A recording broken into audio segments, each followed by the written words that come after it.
매년 10월 마지막 주일을 우리는 종교개혁주일로 지키게 됩니다. 1517년 마르틴 루터가 독일의 비텐베르크 성당 문에다가 이런 문제는 우리 토의해 봅시다 라고 하는 의미로 95개 반박문을 부착하게 됩니다. 그것이 계기가 돼서 종교개혁이 일어나게 되어 있는데, 그 중에 오늘은 두 가지만 좀 살펴보려고 합니다. 20번째와 21번째 내용입니다. 20번째입니다. 따라서 교황이 선포하는 모든 형벌에 대한 완전한 사죄는 실제로 모든 것을 의미하지 않으며 단지 그 자신이 심판한 것만 의미할 뿐이다. 이런 말입니다. 교황은 결코 죄 있는 어떤 사람의 죄를 사면할 능력과 자격이 없다라는 겁니다. 혹시 교황이 사면할 수 있다면 어떤 사람을 재판을 해서 너 죄가 있다라고 했던 그 죄는 혹시 용서해 줄지 모르지만 근원적인 죄 해결은 할 수 없다라는 겁니다. 21번째입니다. 따라서 교황의 대사로서 모든 사람들의 형벌을 사죄하고 구원할 수 있다고 하며 설교가들이 발행하는 대사는 잘못이다 라는 내용입니다. 자, 이 교황이라는 사람이 어떤 누군가의 죄를 대사하다, 용서했다, 그리고 너는 형벌을 받지 않는다, 그렇기 때문에 너는 이제 구원받을 수 있다라고 하는 그런 가르침이나 그런 가르침에 근거해서 설교하는 가톨릭의 사제들의 어떤 설교도 결코 정당화될 수가 없다는 얘기입니다. 다시 말씀드리면 앞에 있는 내용과 같이 사제가 됐든 교황이 됐든지 간에 그 누구도 사람의 죄를 용서해 줄 수 없다는 겁니다. 죄의 근본적 용서는 하나님만 할 수 있다는 거예요. 그래서 교황이 혹시 사죄를 선언하고 징벌을 용서해 줬다 할지라도 그를 통해서 구원을 이루는 법은 없다라고 하는 것이 마르틴 루터의 내용입니다. 참으로 놀라운 그런 주장이 아닐 수가 없습니다. 사실 바른 복음이거든요. 자, 여기서 말하는 이 대사라고 하는 것은 일반적 사면을 얘기하죠. 8.15 특사 하듯이 풀어주는 것 사면이라고 말하는데요. 이것이 가톨릭 용어로 사용될 때는 어떤 돈이나 그 돈으로 환전할 수 있는 그런 재물, 보석 같은 거 있죠. 그걸 내게 되면 너를 죄를 용서해 준다라고 하는 이런 죄 사면을 대신하는 증서를 주는 게 바로 면죄부 그런 거죠. 혹은 속죄부라고 말하는데, 이런 것을 아무리 사고 돈을 바쳤다고 해도 우리의 죄가 해결되려면 없다는 것이 마르틴 루터의 주장입니다. 루터는 이처럼 돈이 되는 보석의 물건으로 면죄부를 사도 죄를 용서받을 수 없다라고 하는 거죠. 즉 그는 성경과 다른 어떤 가톨릭적 죄 용서와 구원의 문제는 신앙적이지 않기 때문에 그에 대해서 좀 토론합시다라고 주장을 했던 것이죠. 자, 여러분, 이 성경에 근거하지 않은 잘못된 신앙은 우리의 죄뿐만 아니라 구원의 문제를 절대로 해결해 줄 수가 없습니다. 이 구원의 문제, 이 바울 사도는 바로 이 구원의 문제에 대한 지대한 관심을 가지고 오늘 말씀처럼 하나님께 간절히 기도하고 아뢰는 것을 볼 수 있습니다. 오늘 말씀 1절에 보면 이렇게 말씀합니다. 형제들아, 내 마음이 원하는 바와 하나님께 구하는 말은 이스라엘을 위함이니 곧 그들로 구원을 받게 함이라. 그는 자기 민족을 사랑했고 자기 민족이 진정으로 구원받기를 간절히 열망하고 하나님께 아뢰었다라는 겁니다. 이처럼 바울 사도는 자기 민족을 위하는 그 마음이 기도가 되었고 기도를 통해 간절히 간구하며 바라는 바는 구원을 받는 것이었습니다. 그런데 여러분, 가톨릭과 같이 행하는 것이 과연 구원을 이룰 수 있을 것인가? 절대로 그럴 수 없다는 거죠. 마르틴 루터가 보기에도 그거 가지고는 구원을 이룰 수 없다라고 말했기 때문입니다. 또한 그러면 유대인들이 지금 행하는 것처럼 계속하면 구원을 받을 수 있겠느냐? 그럴 수 없다라는 겁니다. 그래서 바울 사도는 오늘 말씀 3절과 4절을 통해 인간적 열심을 내는 자기 의를 통해서는 절대로 구원이 이룰 수 없다고 그랬어요. 이런 말씀입니다.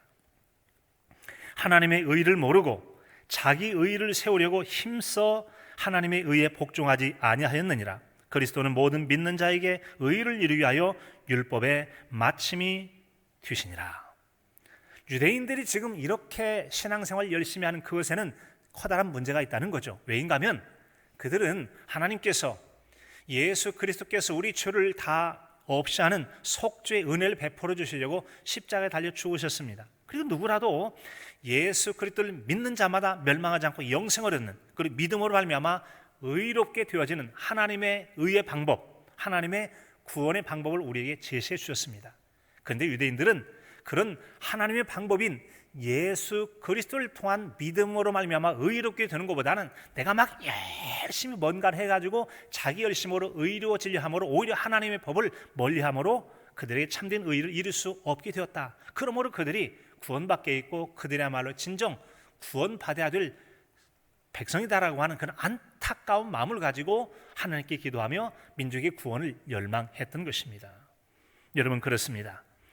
우리가 이제 종교개혁 500주년을 맞았을 때 아마도 여러분 기억하실 겁니다. 3년 전에 있었죠.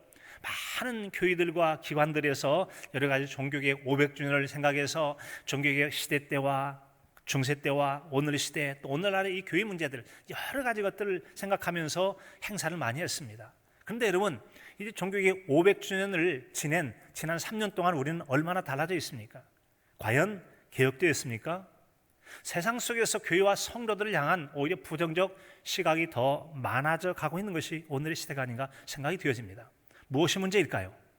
자, 그동안 우리는 많은 문제를 제기하고 이게 문제다라고 문제를 지적하고 말은 했을지 모르지만 정녕 그 문제를 개혁하고 변화시키기 위해서 누구도 꿈쩍이 움직이지 않았다는 겁니다. 그래서 진정한 남아있는 종교개혁의 과제라는 이 숙제는 바로 나로부터의 변화를 통해서 내가 변함으로 가정과 교회와 이웃과 세상을 변화하는 그 시작점이 될 수 있다는 거죠. 말틴 루터가 그랬던 것처럼 말입니다. 우리는 그 일을 어떻게 이뤄갈 수가 있습니까? 오늘의 말씀은 그 단계를 잘 설명해 주고 있습니다. 첫째는 바로 열심히 있으나 올바른 지식을 따르지 못하는 것, 문제가 있다라고 하는 겁니다. 자, 여러분, 잘못된 지식을 가진 신앙으로 열심을 냈다라는 말이죠. 유대인이 그랬습니다. 그 열심은 신앙이 잘못되어 있기 때문에 그런 신앙의 결과도 좋을 까닭이 없습니다. 그 점을 2절에서 이렇게 지적해 줍니다.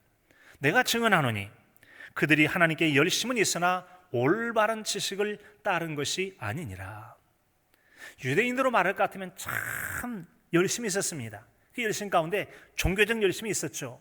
종교적 의식을 행하는 데 열심히 있었고 율법을 지키는데 열심히 있었고, 그것뿐만 아니라 조상들로부터 물려받은 유전이라고 하죠. 성경에서 그것을 장로의 유전이다, 유전이란 전해준 것이란 뜻인데 사람들을 통해 전해준 것까지 얼마나 열심히 지키려고 했느냐라는 것이죠.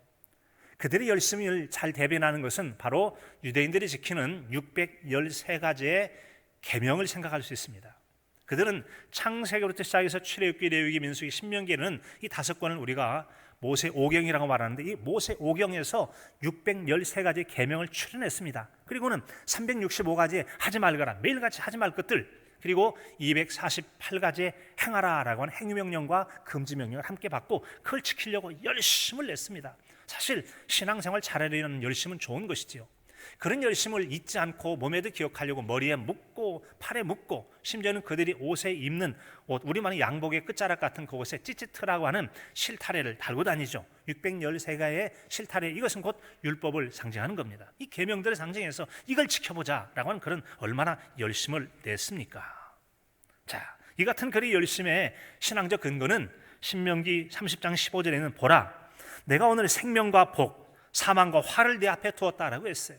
하나님이야말로 인간의 생사화복을 주장하시는데 그분으로부터 사망과 화는 멀리하고 생명과 복을 얻기 위해서 우리가 열심히 있게 신앙생활하자 아주 좋은 의도로 신앙생활했다는 겁니다. 그런데 이 구약적 신앙적 열심이 신약시대에 와서 열심을 내는 이것이 도리어 하나님의 말씀과 죄 복음과 하나님의 의를 이루는데 도리어 걸림돌이 되고 장애물이 되고 잘못된 길로 인도하더라는 것입니다. 이처럼 인간적 열심이라는 게 때로는 커다란 잘못이 될 때가 많이 있기도 하죠. 한국에 여러분 많은 선교사님을 통해 우리가 신앙생활을 잘하고 있습니다만 또 미국판 이단이라고 할 수 있는 몰몬교라고 하죠. 예수 그리스도 후기 성도 교회라고 하는 게 있어요. 흔히 몰몬교라고 하죠. 그들이 몰몬경을 사용하니까 그런 거예요. 1823년에 이제 9월 20일 날 이 조셉 스미스라고 하는 사람이 그 나름대로 하나님께 계시를 받았다고 생각을 합니다. 그리고는 1830년도에 몰몬경을 기록을 하게 되어져요. 그래서 이것이 1830년대에 기록된 일에 오늘까지 약 1190년 정도 지났는데 한 연구에 의하면 약 40여 번에 걸쳐서 그들의 몰몬경을 고쳤대요. 그들로서는 성경과 예수 그리스도께 받은 특별한 성약, 거룩한 역사기라는 이 몰몬교를 가지고 있는데, 주로 이제 몰몬경을 주도하기 때문에 우리와는 다른 확연한 이단이 되어지는 거죠. 또 하나, 지난 2월에 여러분 한국에 코로나19 폭발적 감염자 확제에 부정적 영향을 주었던 신천지라는 집단이 있죠. 신천지 집단의 이만희 교주라는 사람이 있어요. 그도 하나님의 계시를 받았대요. 그래서 그는 이 계시록의 진상이라고 하는 책을 1985년도에 써내게 됩니다. 그리고는 3년, 5년, 6년, 6년, 6년. 그래서 85년, 88년, 그 다음에 93년, 그리고 99년, 2005년, 2011년, 2017년 이렇게 해서 8번에 걸쳐서 30여 년 사이 그 많은 책을 고치고 뜯어 고쳤습니다. 그것도 한 번 고칠 때마다 그 100여 가지나 되는 엄청난 숫자의 많은 것을 고쳐가면서 지금도 고침이 진행 중이라고 알려져 있습니다. 여러분, 왜 이렇게 많은 책을 뜯어 고칠까요? 그것은 하나님께로부터 온 것이 아니기 때문에 그렇습니다. 하나님께로 온 성경을 지금까지 한 번도 고친 적이 없습니다. 다만 원문을 다른 나라 언어로 번역을 할 때 부분적 문제가 있을 때 그것을 바로잡는 것은 있으면 원본을 뜯어 고친 적이 없어요. 그렇다면 왜 이렇게 고치죠? 그들의 말이 신앙적인 것에 바로 맞지 않고 일치를 하지 않다 보니까 자꾸 뜯어 고친 거예요. 이걸로 봐서 그는 하나님께 받은 참된 계시가 아니거나 사탄에게 받았거나 아니면 그는 종교 사기꾼이다라는 증거밖에 되지 않는 거죠. 사람을 속이기 위해서 사람에게 맞추는 계속적으로 그 계시를 어떻게 바꿀 수가 있습니까? 하나님께 안 받은 거니까 자기 생각으로 바꾸는 것이지요. 여러분, 이단들의 신앙적 열정으로 말하면 어쩌면 우리 이 건강한 교회들에서 도전을 받아야 될지 모르겠습니다. 멀쩡하게 생긴 양복 입은 두 사람 짝지 다니는 게 여러분 몰몬교라고 말하고 있는 예수 그리스도 후기교회 성도들 아닙니까? 정말 열정적이에요. 그런가 하면 여러분, 신천지의 열정은 더 대단하죠. 부모도 떠나고 학업도 떠나고 직업도 버리고 부모에게 당신 뭐 해가면서 말이라도 그렇게 모든 걸 신천지 교주를 위해서 그 집단을 위해서 몰두를 하고 있지 않습니까? 몰두를 해요. 그러나 그들은 진리가 잘못되어 있으므로 유대인처럼 너희가 하나님께 열심을 내고 교주에게 열심을 낸다만 올바른 지식을 따는 것이 아니라고 하는 것처럼 잘못된 지식을 따르기 때문에 신앙의 결과가 나쁠 수밖에 없었다는 거죠. 바른 신앙을 위해서 바른 지식이 필요했던 것입니다. 그래서 우리에게 신앙을 위해서 두 번째 필요한 것은 바로 열심만이 아니라 또 지식만이 아니라 어느 한 가지로 치우치면 문제가 된다는 겁니다. 신앙생활이란 열심만 있거나 아니면 지식만 추구하는 어느 한 가지는 문제가 있습니다. 그래서 이에 대해서 내가 증언하노니 너희가 하나님께 대해서 열심은 있으나 올바른 지식을 따른 것이 아니다. 열심히 있었긴 있어. 한쪽만 있죠. 올바른 지식이 없다. 하나가 결핍이 되어 있다는 것입니다. 성경에 보면 그런 결핍으로 커다란 문제를 일으켰던 사람, 주님께 책망을 듣던 한 사람이 있습니다. 그는 바로 예수님의 1등 제자, 수제자라고 불려지는 베드로였죠. 베드로 이 제자 같은 경우는 아주 열정적이어서 주님이시라면 저에게 물 위에 걷게 해주세요. 무리도 걸었던 신비한 체험까지 했던 사람입니다. 그런 그가 이제 예수님의 말씀을 가로막다가 아주 호되게 혼났던 적이 있죠. 바로 마태복음 16장 21절 이하의 말씀입니다. 이때로부터 예수 그리스도께서 자기가 예루살렘에 올라가 장로들과 대제사장들과 서기관들에게 많은 고난을 받고 죽임을 당하고 제3일에 살아나야 할 것을 제자들에게 비로소 나타내시니 베드로가 예수를 붙들고 항변하여 이르되 주여 그리하지 마옵소서 이 일이 결코 미치지 아니하리이다. 하나님께서는 우리에게 하나님의 방법인 믿음으로 말미암아 의롭게 되어지는 그 하나님의 의의 길을 예수님께 십자가에 달려 죽으심으로 이루시려고 했습니다. 그런데 이 베드로는 그리하면 안 됩니다라고 항변했다. 대들고 싸울 듯이 대들었다는 겁니다. 강력히 말렸던 거예요. 그때 예수님께서 뭐라 말씀하십니까? 예수께서 돌이키시며 베드로에게 이르시되 사탄아 내 뒤로 물러가라. 너는 나를 넘어지게 하는 자로다. 내가 하나님의 일을 생각하지 아니하고 도리어 사람의 일을 생각하는도다. 여러분, 인간적 열심이 있었지만 베드로가 하나님의 뜻을 생각하는 바른 신앙을 갖지 못했기 때문에 사탄아 내 뒤로 물러가라고 그랬어요. 사탄 소리를 듣게 된 겁니다. 여러분, 우리가 열정 낸다고 다 믿음이 좋은 거 아닙니다. 신앙이 건강 근거 두지 않으면 마귀짓을 할 수가 있다는 거죠. 마귀가 따로 있냐? 네가 마귀짓이다. 제자, 너 1등 제자, 네가 지금 마귀짓하고 있다. 저리 물러가 라고 하는 것입니다. 너는 나를 넘어지게 한다. 신앙생활 잘하려 하는 사람의 일들을 여러분 가로막아버리고 무너뜨리고 오히려 신앙을 넘어뜨리는 해악을 줄 수 있어요. 너는 하나님의 일을 생각하지 않고 사람의 일을 생각한다. 하나님의 뜻이 무엇인가 아니라 지금 너 이해즉시를 따지는 거 아니냐? 나 죽으면 너 성공 못하니까 나 때문에 한 자리 하려다가 손해볼 것 같으니까 그런 거 아니야? 인간적인 일을 생각 안 하고 하나님의 일을 가로막는 복음의 회방꾼이 되고 말았어요. 신앙의 회방꾼이 되었다는 거죠. 이처럼 베드로가 여러분 그렇게 한 것은 하나님의 뜻에 대한 올바른 지식이 없었기 때문입니다. 아직도 예수님이 제자이긴 했지만 신앙을 훈련받는 과정 중에 있었기 때문에 그런 것이죠. 그래서 말씀합니다. 호세아서 4장 6절에 보면 내 백성이 지식이 없으므로 망하는도다. 내가 지식을 버렸으므로 나도 너를 버려 내 제사장이 되지 못하게 할 것이다. 하나님 말씀의 지식을 바로 가져야만 바른 신앙생활을 할 수 있고 그렇지 못하면 버림이 될 수도 있다고 말씀하고 있어요. 이스라엘 백성들의 이와 같이 잘못된 신앙관에 문제가 있는 것을 우리가 요즘 새벽 기도를 예레미야서를 읽고 있는데 예레미야서에 보면 잘 나와 있어요. 2장 13절에 보면 이렇게 말씀합니다. 내 백성이 두 가지 악을 행하였나니 곧 그들의 생수의 근원되는 나를 버린 것과 스스로 웅덩이를 판 것인데 그것은 그 물을 가두지 못할 터진 웅덩이니라 라고 그랬어요. 유대 백성들이 여러분 복을 받겠다고 만복의 근원 되신 하나님을 버리고 난 다음에 우상숭배를 하는 것입니다. 우상숭배에서 복을 받겠다고 터진 웅덩이를 아무리 준다 해도 가두지도 못하고 다 빠져나가요. 오히려 하나님 앞에 징계와 심판당할 수밖에 없는 그런 엉터리 신앙생활을 했다는 거죠. 열심히 낸다고 다 되는 게 아니다. 바른 신앙이 중요하다는 말씀이에요. 그와는 달리 많은 지식은 있지만 또 행함에 문제가 있는 경우가 있죠. 성경에 보면은 아주 많은 신앙 지식을 갖춘 사람이 있습니다.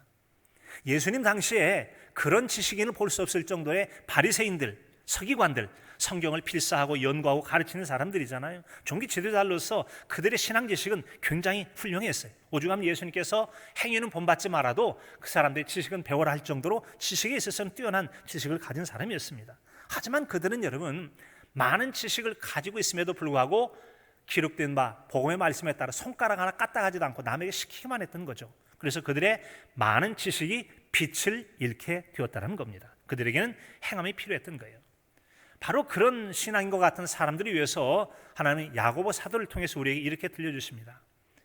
야고보서 2장 20절 이하에 보면은 아하 허탄한 사람아 행함이 없는 믿음이 헛된 것인 줄 알고자 하느냐? 우리 조상 아브라함이 그 아들 이삭을 제단에 바칠 때 행함으로 의롭다 하심을 받은 것이 아니냐?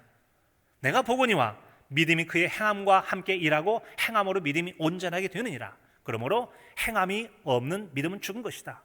영혼 없는 복음이 죽은 것처럼 행함이 없는 믿음이 죽었다. 지금 너희는 그게 문제야 라고 말씀하고 있는 겁니다. 지식은 있고 아는 건 많은데 신앙생활은 믿음 따로 신앙 따로 그게 문제가 되어졌다는 거죠.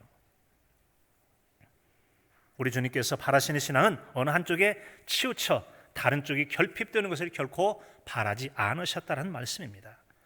우리는 성경에 보면 많은 그런 문제 있는 사람들을 볼 수가 있지 않습니까? 지난 과거의 교회 역사에서 그런 얘기를 들을 수 있어요. 우리 주변도 보면은 교회가 어떻고 성도가 어떻고 누가 어떻고 성도는 성도 교회 안에서 말하고 세상도 오늘날 이 시대의 교회는 어떻다라고 또 뭐 어쩌고 이렇게 많은 말들 하고 있잖아요. 그것이 바로 오늘 이 시대의 우리의 문제가 아니겠습니까? 문제는 뭘까요? 신앙이 지식이 없는 잘못된 신앙생활로 하나님의 영광 가리고 욕먹게 하는 그런 잘못된 행동을 하거나 지식은 있고 많이 알긴 알아서 세계 어떤 나라보다도 성경 공부 많이 하고 신앙 겸손하게 잘 배워서 지식은 많지만 행함이 뒤따르지 않는 신앙과 행위가 불일치하는 일치하지 못하는 이 신앙의 부조화 때문에 우리가 여러분 손가락질이나 욕을 먹고 하나님의 영광을 가리우는 거 아니겠습니까? 우리는 둘 중에 어느 하나에 치우친 이런 신앙의 부조화로부터 벗어나서 여러분 나 자신부터 시작된 종교 개혁을 통해서 건강한 자신의 신앙과 가정과 교회 신앙을 세워가야 될 줄로 믿습니다. 이를 위해서 우리에게 주시는 오늘 말씀의 세 번째 답이라고 하는 것은 바로 열심과 올바른 신앙이 함께 갖춰진 그런 조화로운 신앙생활을 해야 할 것을 말씀해 주고 있습니다. 열심에만 치우쳐서 지식이 모자랄 때는 잘못된 신앙생활을 할 수가 있습니다. 지식은 많이 있지만 열심이 없고 신앙생활이 소홀하게 되어지면 그건 죽은 믿음이라고 말하고 있어요. 그래서 죽은 믿음이 되어도 안 되고 잘못된 신앙이 되어도 안 된다. 열정도 필요하고 또한 우리에게는 바른 신앙도 함께 겸비하는 신앙의 자세가 필요하다는 점이죠. 그것을 일깨우는 말씀이 바로 오늘 2절의 말씀이에요. 내가 증언하노니 너희가 하나님께 대하여 열심은 있으나 한데 열심도 있고라고 우리는 해석해야 되겠죠.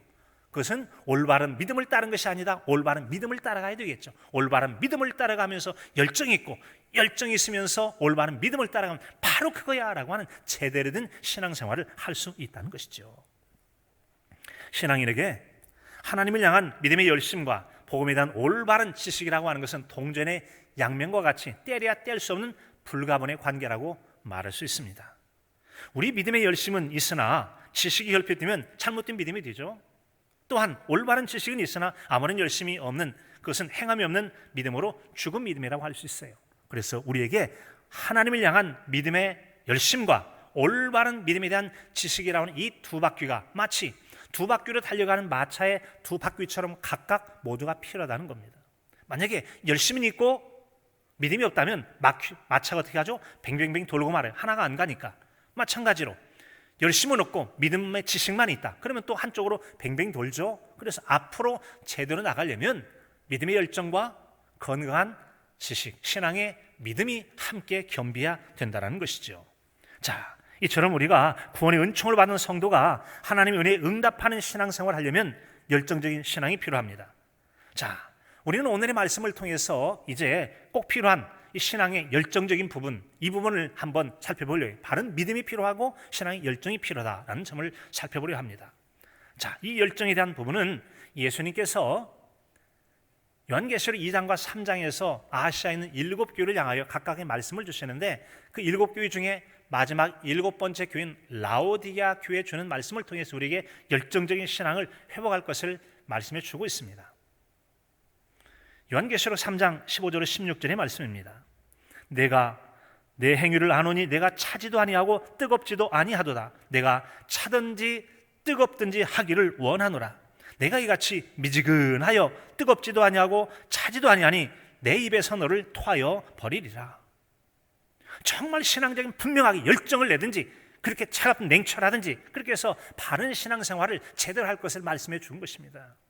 그렇지 않을 땐 토하여내고 싶을 정도로 하는 우리 주님께 싫다고 하는 것이죠. 그래서 바울 사도는 우리에게 이렇게 권면의 말씀을 주십니다. 로마서 12장 1절의 말씀이에요. 부지런하여 게으르지 말고 열심을 품고 주를 섬기라고 했어요. 같이 볼까요? 부지런하여 게으르지 말고 열심을 품고 주를 섬깁시다. 네, 이처럼 주님을 섬기는데 열심히 필요하다는 말씀입니다. 그런데 그렇지 못한 게으른 신앙을 나무라고 있는 것이죠. 여러분 잘 아시겠지만 혹시 성경 읽다 보면 예수님께서 하신 말씀 중에 이 게으름과 짝을 이루어서 사용한 용어가 있는데 혹시 여러분 생각이 나십니까? 예수님께서 달란트 비유를 말씀하시는 마태복음 25장에 보면은 이 게으름과 짝을 이루는 한 단어가 있는데 한번 잘 듣고 답을 해보시기 바랍니다. 마태복음 25장 26절입니다. 그 주인이 대답하여 이르되 악하고 게으른 종아, 나는 심지 않은 데서 거두고 해치지 않는 데서 모으는 줄을 내가 알았느냐.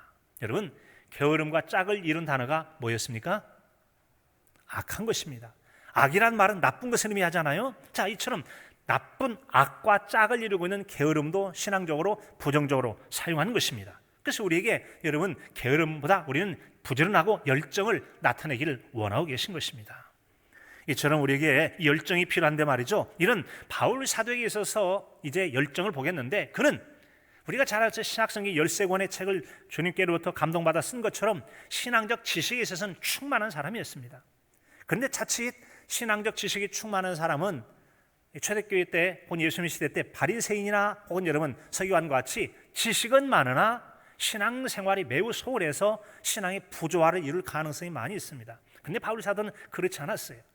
아주 신앙적인 지식에도 탁월했을 뿐만 아니라 그 신앙적인 열정에 있어서는 타의 추종을 불할 만큼, 그래서 우리에게 신앙적 모범으로 삼기에 예수님 다음으로 그냥 보편적인 사람으로서는 바울 사도를 닮게 할 정도로 탁월한 신앙의 모습을 우리에게 보여주고 있습니다. 그의 모습을 함께 살펴보려고 합니다. 사도행전 20장 24절에 보면 그의 신앙적 가치관을 볼 수가 있습니다. 내가 달려갈 길과 주 예수께 받은 사명 곧 하나님의 은혜의 복음 증거하는 일을 마치려면은 나의 생명을 조금도 귀한 것으로 여기지 아니하노라.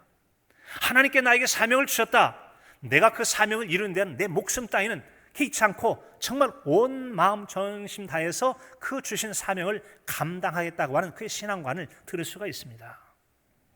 그런데 어떤 사람들은 신앙의 본질이나 하나님께 부름받고 부여받은 사명에 대한 열정과 충실하기보다는 외적인 것들, 직분이나 외형적인 것들에 집착하고 과시나 남의 인정 같은 데 집중하는 경우를 볼 수 있습니다. 하여튼 바울 사도는 그런 것에는 철저히 자유하고 멀리했던 사람입니다. 관심조차 두지 않았고, 그것이 만약에 하나님의 은혜를 더 얻어야 되겠는데 이 내가 뭐 외적인 것 때문에 하나님의 은혜를 받는데 장애버린다면 사정없이 내어버리겠다. 그래서 배설물처럼 여기겠다고 했습니다. 배설물은 오줌과 똥이죠. 냄새난다고 실어버리듯이 철저하게 내가 하나님의 은혜를 더하려 하는데 자랑거리 삼고 명예 삼고 과시 삼고 뭐 직분 삼고 이것 때문에 걸림돌이라면 사정없이 내버리겠다라고 말한 것입니다. 우리는 이미 바울 사도가 버린 그것을 붙잡기 위해서 우리에게 주어진 사명이나 본분에 충실하지 못하고 충실할 것 대신에 다른 것에 집중한다면 우리 신앙이 부조화를 이룬 또 하나의 종교개혁의 대상이 되는 것은 아닐까요? 자, 이제 우리의 신앙을 일깨우고 바울 사도의 가르침과 도전을 받기 위해서 성경 구절을 함께 읽겠는데요, 우리 빌립보서 3장 7절부터 9절까지 말씀을 읽도록 하겠습니다. 자, 이제 우리 함께 읽겠습니다. 그러나 무엇이든지 내게 유익하던 것을 내가 그리스도를 위하여 다 해로 여길 뿐더러 또한 모든 것을 해로 여김은 내 주 그리스도 예수를 아는 지식이 가장 고상하기 때문이라. 내가 그를 위하여 모든 것을 잃어버리고 배설물로 여김은 그리스도를 얻고 그 안에서 발견되려 함이니 내가 가진 의의는 율법에서 난 것이 아니요 오직 그리스도를 믿음으로 말미암은 것이니 곧 믿음으로 하나님께로부터 난 의라. 아멘. 바울 사도는 철저하게 그의 신앙이 예수 그리스도 중심적 신앙생활임을 알 수 있습니다. 우리가 아까 3절 4절을 읽을 때 유대인들에게 문제가 있다라고 그랬잖아요. 자기 의로서 하나님의 의를 대신하고 회방하는 데 아니라는 겁니다. 그는 철저하게 예수 그리스도를 믿는 믿음의 의로서라고 말씀하면서 그가 행했던 열심은 뭡니까? 철저하게 오직 모든 것들은 다 배설물로 여기고, 그리고 열정적인 신앙과 경건한 신앙으로 복음을 삶으로 이루어가는 그런 신앙인의 삶을 살겠다고 말하는 것입니다. 그래서 자신은 문제가 있다고 지적한 신앙생활에 머물지 않고 그것을 극복한 신앙인으로 살렸던 것입니다. 또 하나의 우리의 신앙적 도전을 두는 말씀 읽겠는데요, 빌립보서 3장 12절부터 14절까지 말씀입니다. 우리도 한번 그려봤으면 좋겠는데요, 자신의 마음을 담아서 한번 읽어보겠습니다.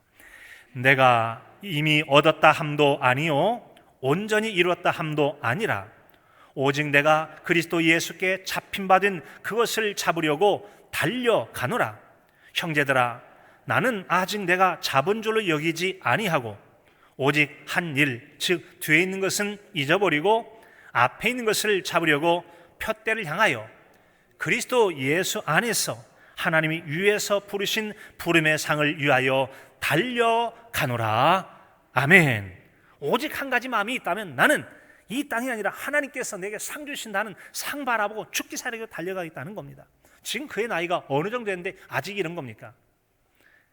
햇빌 골몬, 우리가 잘 아는 것처럼 그의 신앙생활의 노년에 해당되는 분이다. 끝자락이에요. 그동안 그는 세계 선교를 비롯해서 엄청나게 많은 신앙적 업적과 자랑거리가 있습니다. 나 지나간 거 다 없는 걸로 치고 지금부터 내게 주어진 사명을 위해 전심전력에서 달려가겠다라고 하는 것, 생애 마지막까지 최선을 다하는 복음의 일꾼으로서의 그의 신앙적 결의를 우리는 들을 수가 있었습니다.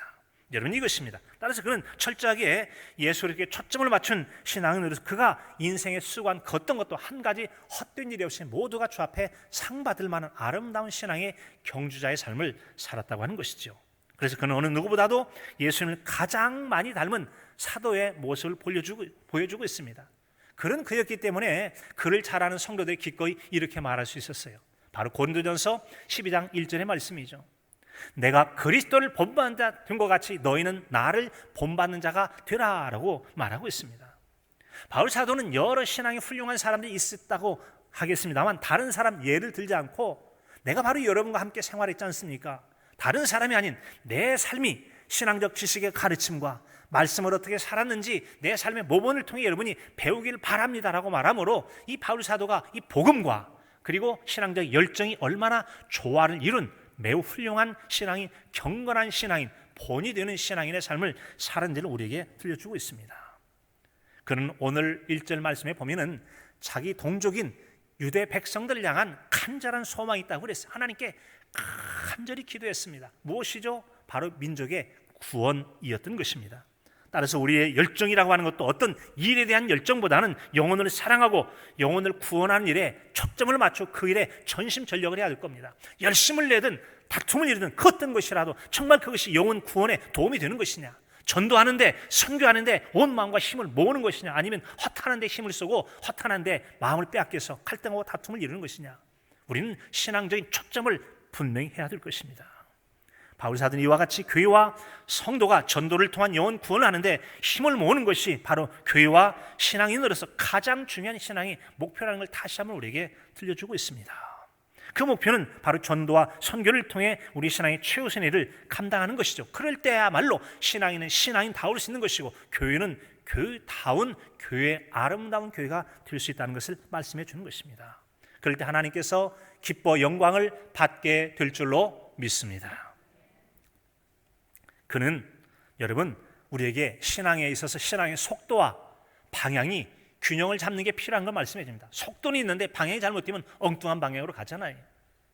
방향은 제대로 했는데 너무 느려가지고 열정이 없으면 어느 세월에 가게 되겠습니까? 바울 사도에게는 속도가 보여지고, 즉 열정이죠. 복음이 보여져요. 바른 방향, 아주 바른 진리를 따라 열정을 냈던 모습으로 우리에게 아주 좋은 모범을 보였습니다. 그럼 그 사람이 처음부터 이렇게 완벽했느냐? 전혀 그렇지 않습니다. 그도 한때는 심각한 문제가 있어서 신앙생활 잘하는 사람 어지간히도 괴롭혔던 아주 문제가 많은 사람이었던 것이죠. 바로 그것은 성도를 붙잡아 가두는데 열정을 냈던 율법주의에 충만했던 사람이었다는 것이죠.